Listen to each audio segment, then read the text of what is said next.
एक गांव में गाय लक्ष्मी और कुत्ता टॉमी अच्छे दोस्त थे।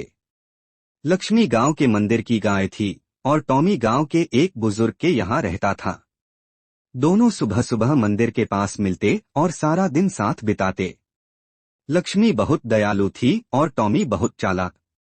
गांव के सभी लोग उन्हें पसंद करते थे क्योंकि वे कभी किसी को तंग नहीं करते थे और अक्सर जरूरतमंदों की मदद करते थे। एक दिन की बात है। गांव के पास के जंगल में बहुत तेज बारिश हुई और नदी का पानी उफान पर आ गया। उस दिन शाम को जब लक्ष्मी और टॉमी गांव लौट रहे थे तो उन्हें एक छोटी सी लड़की नदी के किनारे रोती हुई मिली। लक्ष्मी ने धीरे से पूछा, बच्ची तुम यहाँ अकेली क्यों हो? लड़की बोली, मेरा नाम राधा है।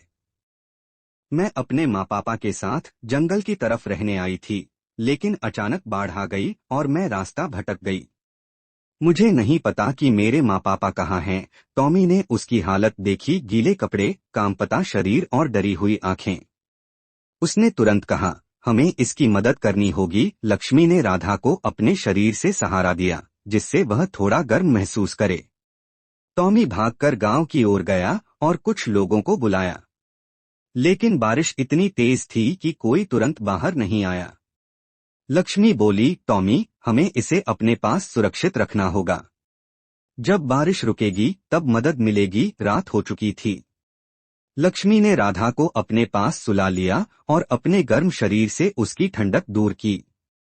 टॉमी पूरी रात उसके पास बैठा पहरा देता रहा। हर आवाज पर वह कान खड़ा करता, कहीं कोई खतरा न आ जाए। सुबह बारिश रुकी। टॉमी फिर दौड़ा गांव की ओर और मंदिर के पुजारी को बुलाया। पुजारी जी और कुछ गांव वाले साथ आए और राधा को सुरक्षित अपने घर ले गए। गांव के मुखिया ने कहा, अगर लक्ष्मी और टॉमी न होते तो ये बच्ची नहीं बचती। उन्होंने जो किया है वह एक मिसाल है। कुछ घंटों बाद राधा के माँ पापा भी गांव पहुंच गए। वे अपनी बेटी को सही सलामत देख रो पड़े। उन्होंने लक्ष्मी और टॉमी के पैर छुए और कहा, आप दोनों हमारे लिए भगवान के रूप हैं। इसके बाद गांव में एक बड़ा आयोजन हुआ जहां लक्ष्मी और टॉमी को माला पहनाई गई और गुड़घास का प्रसाद दिया गया। बच्चों ने उनके लिए गीत गाया और गांव वालों ने तालियां बजाईं। उस दिन के बाद लक्ष्मी और टॉमी केवल जानवर नहीं, गांव के ही